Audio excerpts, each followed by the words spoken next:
Yan mga kasay, mga kabonsay, magtitrim lang tayo ngayon. Ititrim natin itong Picos nana. Yan, medyo mahaba ng kanyang mga branches, kaya kailangan ng itrim. Yan yung kinatbak ko dati. Mabilis lang siyang pagandahin. Mabilis lang pagandahin ng Picos nana.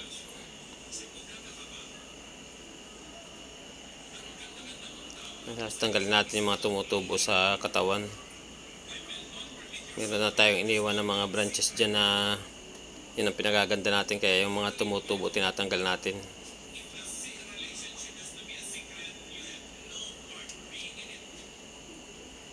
para malinis ang tingnan.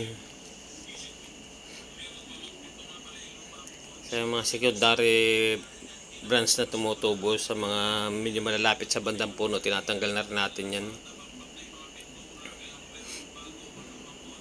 Sa puno ng sanga,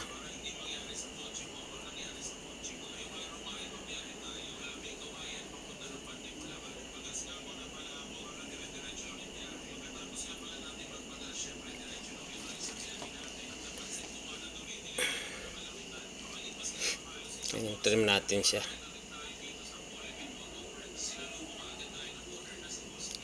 Diyan naman tayo sa bandang taas. Trim natin yung bandang taas niya. Kailangan guys, ang pag trim dyan medyo mataas yung pinakantuktok niya para tapered siyang tingnan.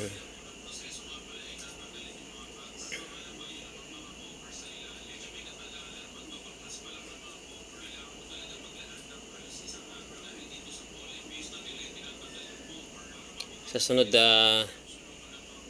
medyo iangat natin yung katawan niya. Medyo nakalubog sa paso kasi yung katawan nyo. Medyo aganda pa yan pag inangat natin.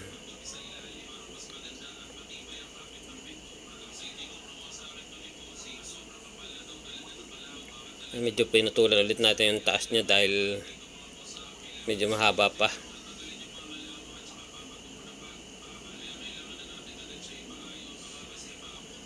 Okay guys, ito medyo mas mataas yung pinakantuktok niya.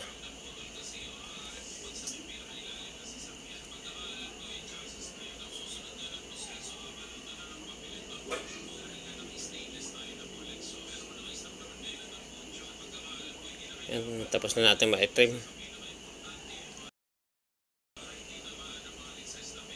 Pakipalo guys para mapanood nyo pa po yung mga next videos na upload ko.